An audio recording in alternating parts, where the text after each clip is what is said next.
Hello and welcome to another podcast of Father and Joe. I'm Joe Rocky, here with Father Boniface Hicks. And Father, as we mentioned in the last episode, we do have an email. It's basically listed in essentially every episode in the description box. And it's just simply FatherAndJoe@gmail.com. Not really reinventing the wheel there.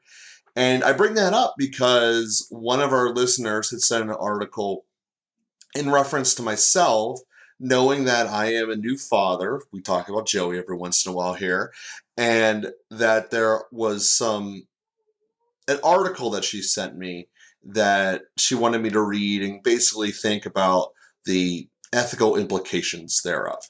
And this article was written by the Pro-Life Society. So the people who organized the March for Life down at Washington, D.C., it came from them. So I initially start that as a credible source.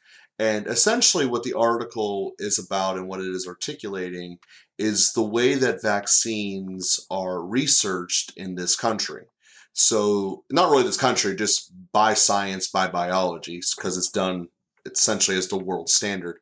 And essentially the way that you would study a disease is you keep the raw disease at its peak form alive as long as possible, which means it needs to replicate and live in living cells to be able to do that.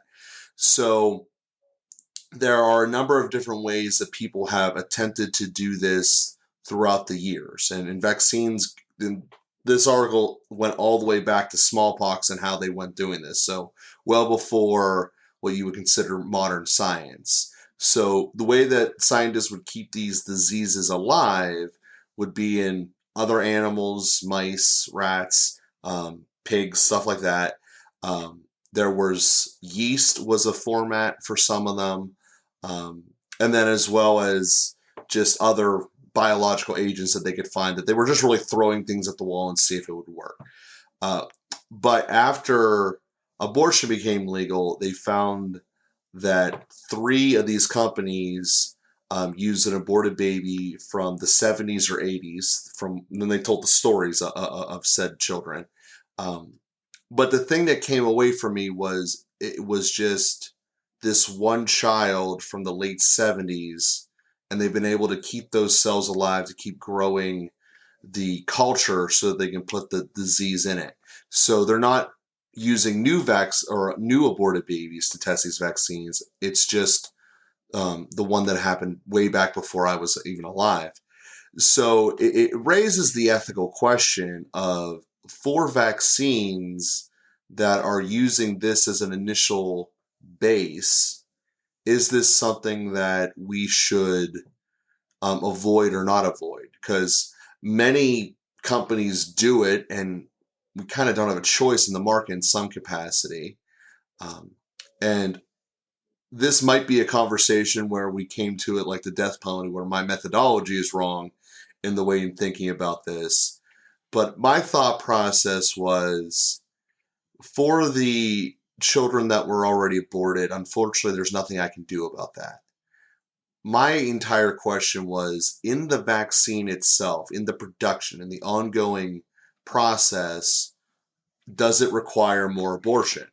And if the answer is yes, it requires more abortion, then this is not acceptable. But if the answer is no, well then I'm not totally sure that I'm morally opposed to this if we're not doing any new killings.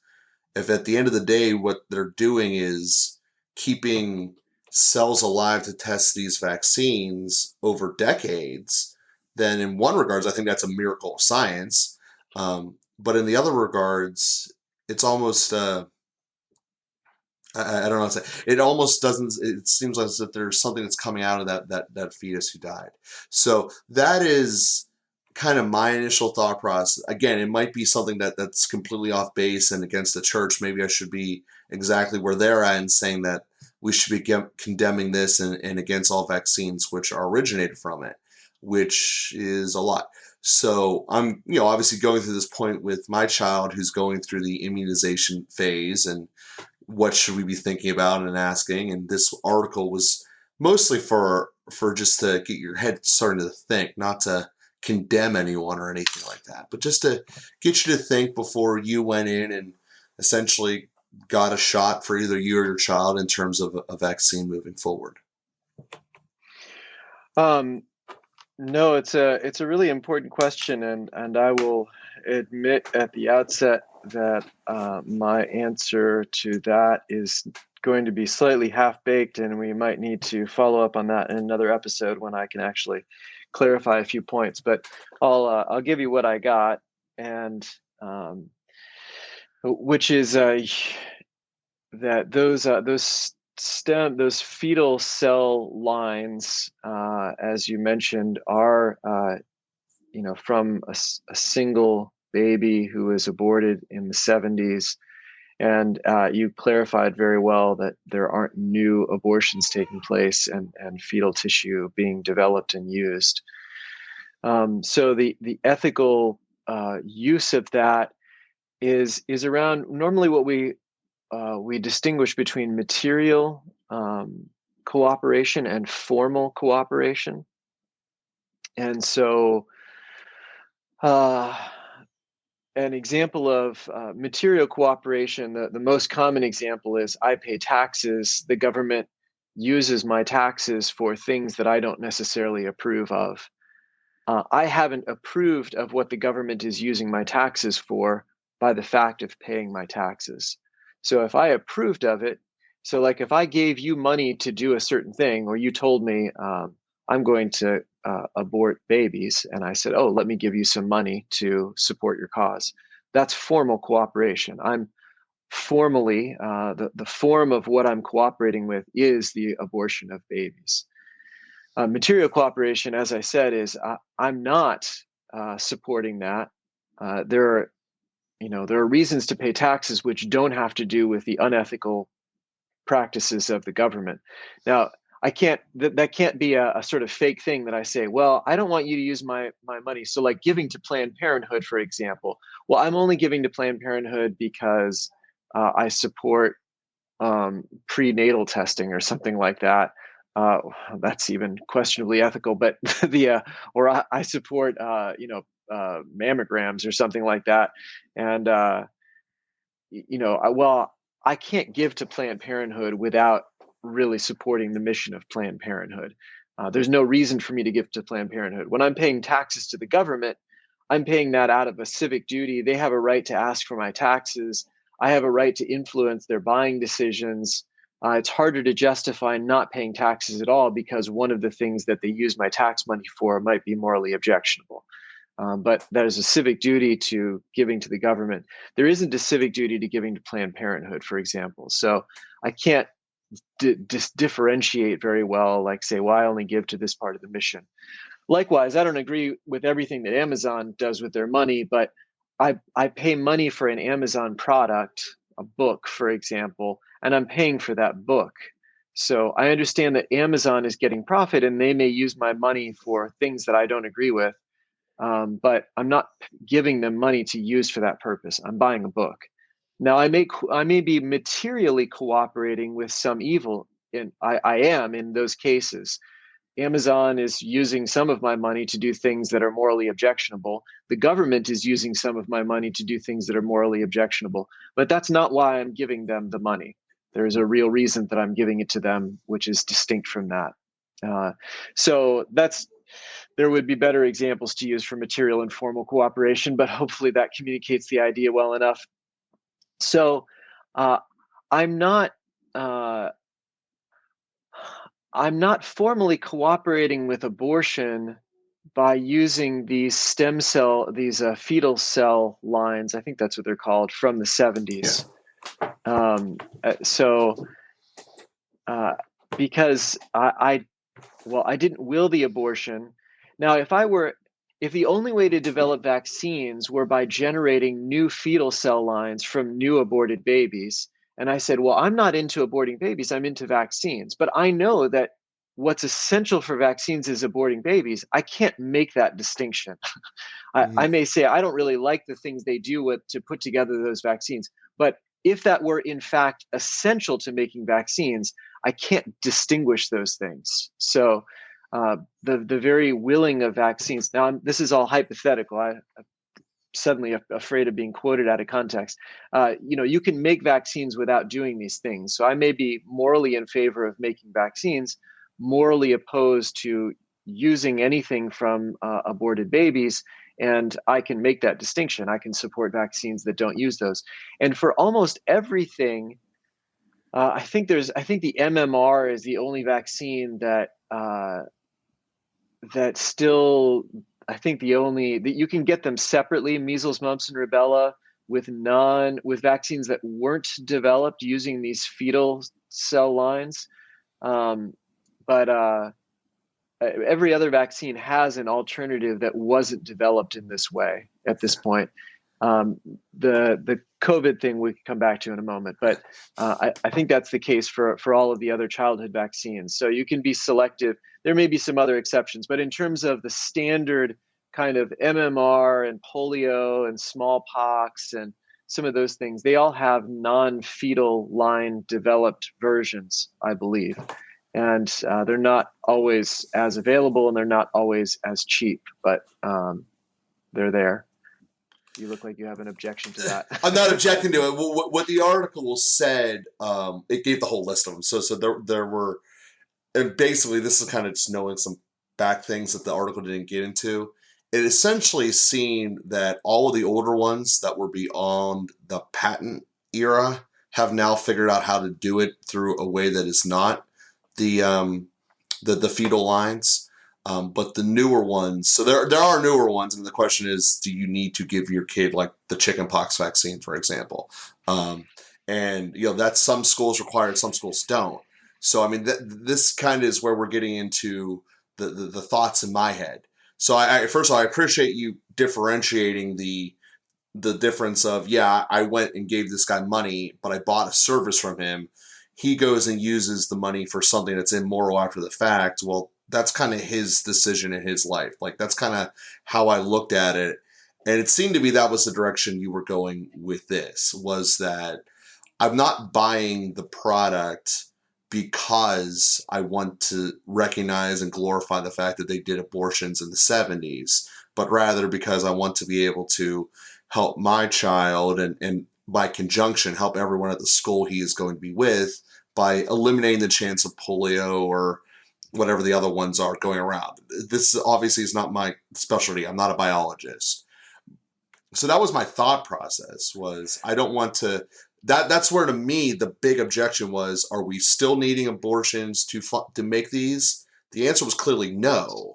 The answer, at least that was from the article that they gave. So another distinction, as far as I understand, and again, I didn't do research on this, and this isn't my expertise. This is something I've kind of picked up a bit here and there, and I stand to be corrected. But my understanding is that there's a difference in the vaccines between using the fetal lines to develop the vaccine and using the fetal lines to test the vaccine.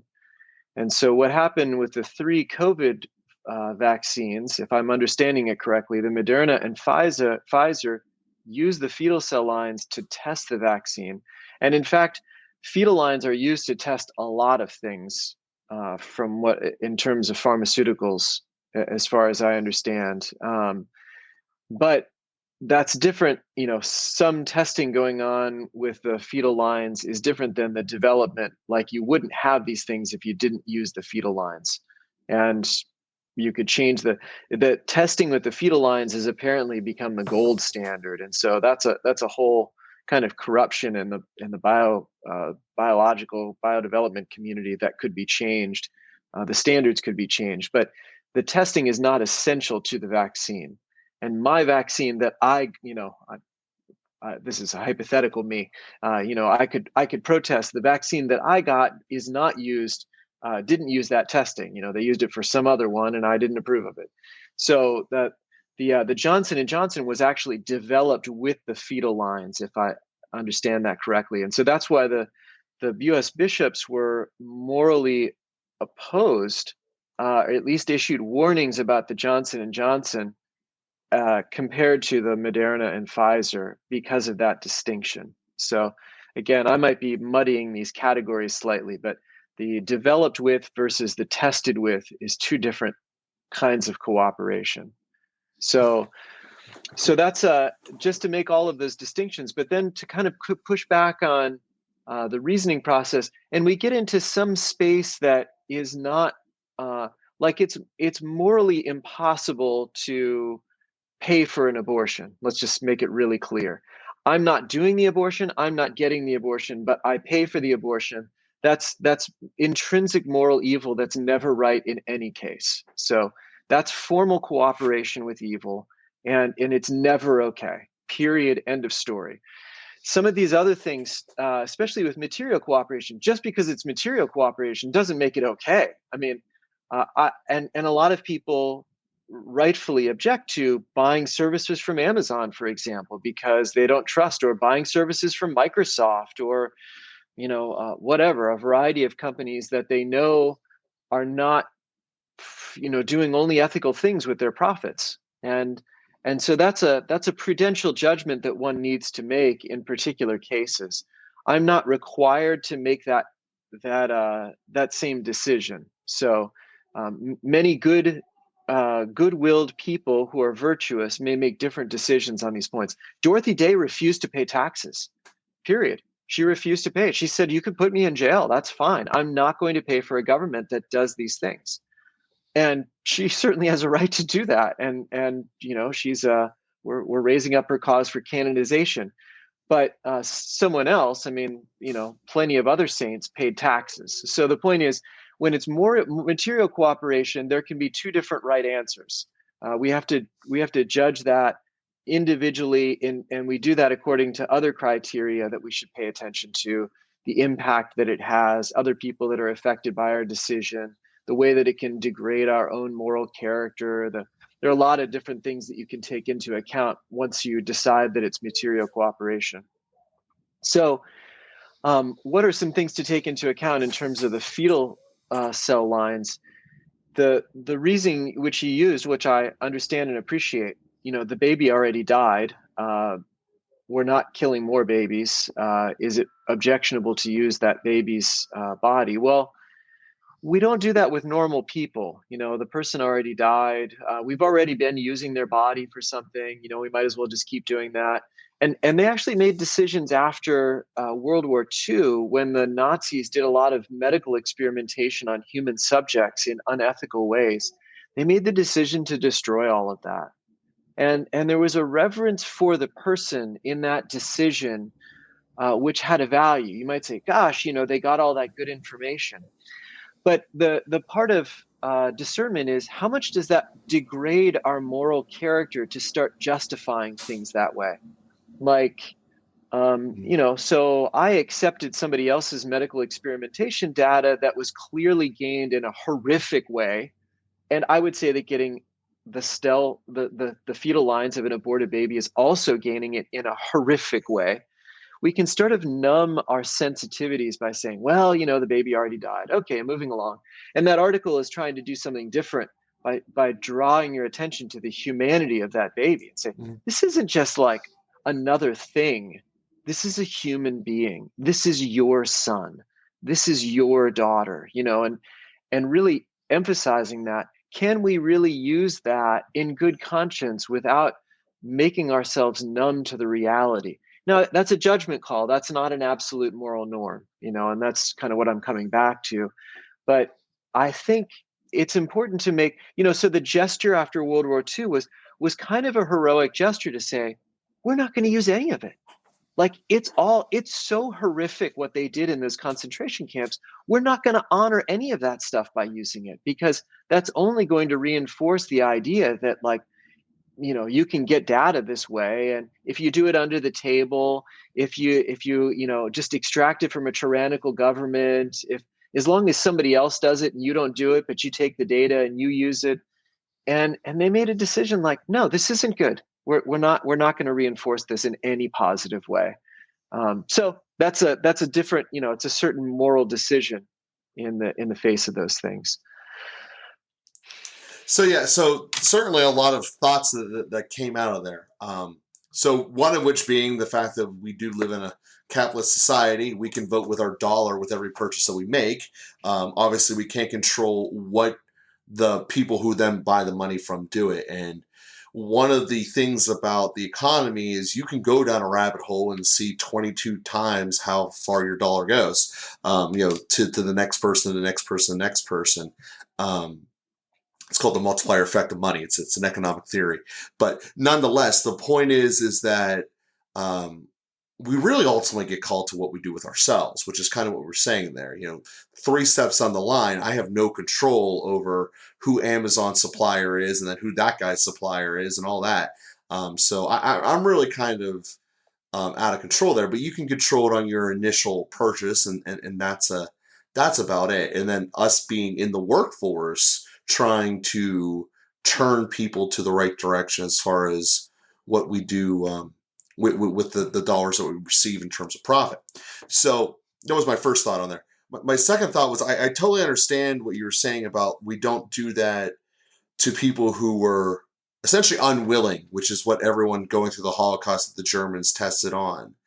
But we do allow, like, the football players who died, who wanted to have their brains studied for the concussion study. Clearly, there is something with that. And my question is, why don't we do more of that? Because at the end of the day, the goal is to get science to fix vaccines for adults. And just looking at COVID, basically children are unaffected across the board, more or less.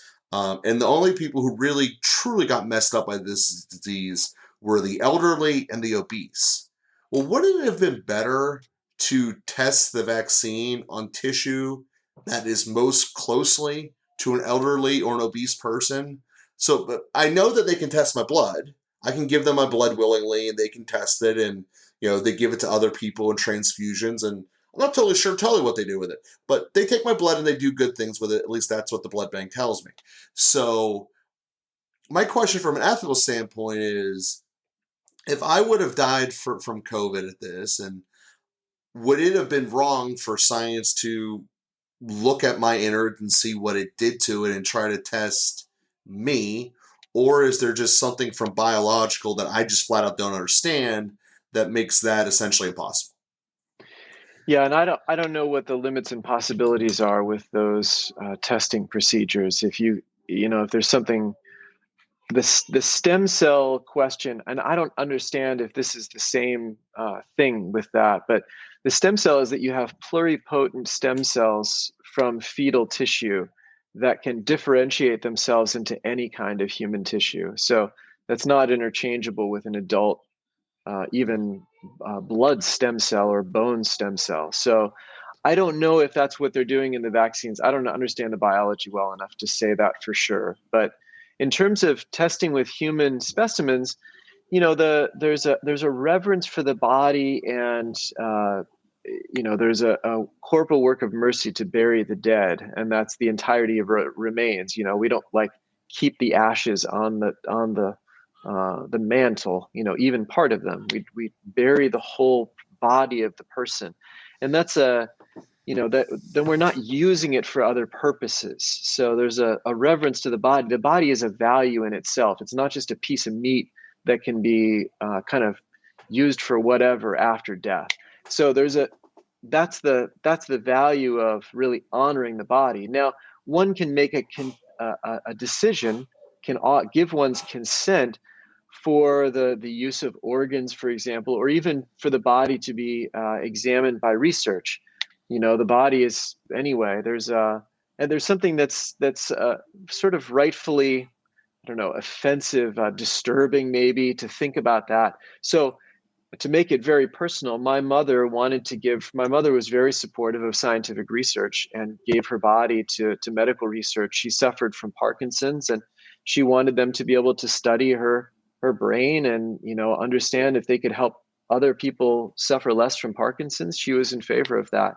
And I admire her for making that decision. I don't like to think too much about what my mother's body went through or what would happen there. Mm-hmm. and and I don't have to, but anyway, there's people don't necessarily want to think about that for their loved ones. They want to put their loved one in a casket. They want to give their last goodbye, and they want to put their loved one in the ground. And that's the Christian way. So Mm-hmm. there's nothing wrong with wanting to do that. But there are cases, and people do give their bodies to medical research, and also to be, so that surgical medical students can operate on those bodies, practice and things like that. And human subjects can be an important thing for helping the next generation. So it's not intrinsically, it's not a moral problem, but anyway, there's also a reverence for the body. Those are the kind of competing goods that are there, and both worth upholding. So much there. As you said in the beginning here, we'll have to revisit this after a little bit deeper dive here.